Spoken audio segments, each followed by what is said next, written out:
नमस्कार दोस्तों, यूपी बिहार की खबरों में आपका स्वागत है। आज हम आपको उत्तर प्रदेश, बिहार एवं देश दुनिया की तमाम 25 बड़ी खबरों को सिर्फ 7 मिनट के अंदर बताने जा रहे हैं। वीडियो को लाइक करें, चैनल को सब्सक्राइब कर दें। तो चलिए शुरू करते हैं।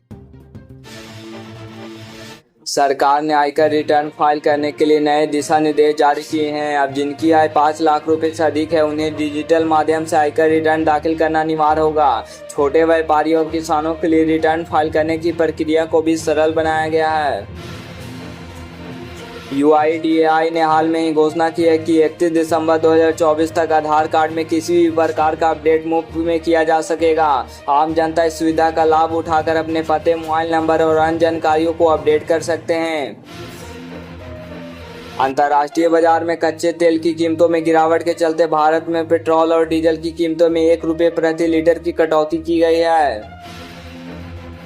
केंद्र सरकार ने हाल में ही घोषणा की है कि किसानों के लिए 20,000 करोड़ रुपए के नए सब्सिडी पैकेज का ऐलान है। इसके तहत उर्वरक, बीज और कृषि उपकरणों पर किसानों को अतिरिक्त सब्सिडी दी जाएगी।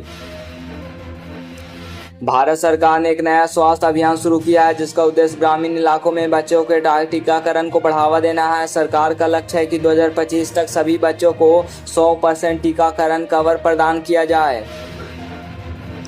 उत्तर प्रदेश में शिक्षा विभाग ने बड़ी संख्या में शिक्षकों की भर्ती की प्रक्रिया शुरू कर दी है। राज्य सरकार द्वारा नए नियमों के तहत प्राथमिक और माध्यमिक विद्यालयों में हजारों शिक्षकों की नियुक्ति की जाएगी। भारतीय रिजर्व बैंक ने डिजिटल पेमेंट को लेकर नए नियम जारी किए हैं। अब डिजिटल पेमेंट के लिए सुरक्षा को बढ़ावा देने के लिए OTP और बायोमेट्रिक वेरिफिकेशन अनिवार्य किया जाएगा। इसका मुख्य उद्देश्य ऑनलाइन धोखाधड़ी को रोकना है। भारतीय रेलवे ने आज से कुछ महत्वपूर्ण ट्रेनों के समय सारणी में बदलाव किया है। जिन यात्रियों ने पहले से टिकट बुक किए हैं, उन्हें रेलवे के आधिकारिक वेबसाइट पर जाकर अपनी यात्रा समय की जानकारी लेनी चाहिए। उत्तर प्रदेश सरकार ने आम जनता को राहत देते हुए बिजली बिल भुगतान पर 10% छूट की घोषणा की है। यह छूट ऑनलाइन भुगतान करने वाले उपभोक्ताओं के लिए लागू होगी। केंद्र सरकार ने महिलाओं की सुरक्षा के लिए महिला सुरक्षा हेल्पलाइन योजना का शुभारंभ किया है। इसके तहत देश भर में एक टोल फ्री नंबर जारी किया जाएगा, जिस पर महिलाएं किसी भी आपात की स्थिति में सहायता प्राप्त कर सकेगी। बिहार सरकार ने सरकारी स्कूलों में शिक्षकों की कमी को दूर करने के लिए 50,000 नए शिक्षकों की भर्ती करने का ऐलान किया है। यह कदम छात्रों की गुणवत्ता शिक्षा को सुनिश्चित करने के लिए उठाया गया है। मणिपुर में जारी हिंसा के बीच सोमवार को 3 जिलों इम्फाल ईस्ट, इम्फाल वेस्ट और थौबल में कर्फ्यू लगा दिया गया है। राज्य में इन दोनों हमलों के बाद मौतेई समुदाय के लोगों ने 8 और 9 सितंबर को राजभवन और मुख्यमंत्री आवास पर प्रदर्शन किया था।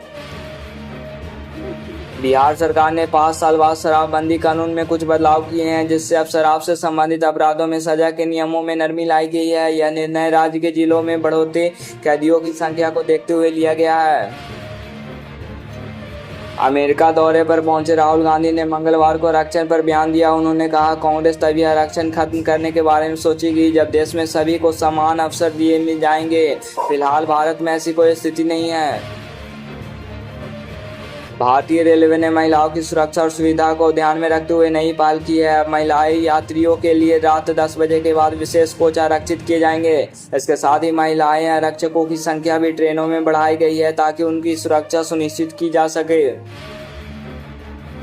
GST काउंसिल ने खाद्य उत्पादों और दवाओं पर GST को घटाकर 5% कर दिया गया है, जिससे आम जनता को राहत मिलेगी। इसके अलावा छोटे व्यवसाय के लिए भी GST रिटर्न दाखिल करने की प्रक्रिया को सरल बनाया गया है।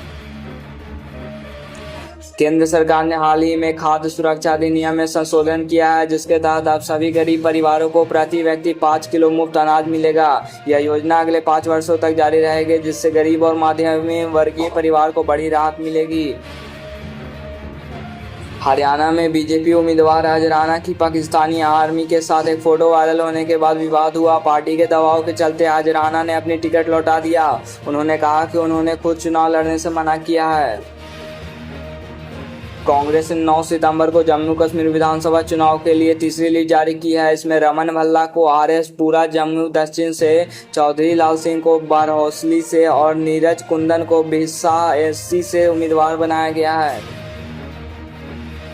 भारत सरकार ने नई शिक्षा नीति लागू करने की घोषणा की है, जिसके तहत अब स्कूलों में 10वीं और 12वीं बोर्ड परीक्षा के पैटर्न बदलाव किए जाएंगे। छात्रों को अब व्यवहारिक ज्ञान और कौशल विकास पर अधिक ध्यान देना होगा। पंजाब पुलिस ने सोशल मीडिया पर गैंगस्टरों और उनके गुर्गों पर डिजिटल स्ट्राइक की है। पुलिस ने 203 के करीब सोशल मीडिया अकाउंट की पहचान कर उन्हें ब्लॉक करवाया है और इनमें अधिकतर अकाउंट वह है जो गैंगस्टर का महिमंडन करते थे।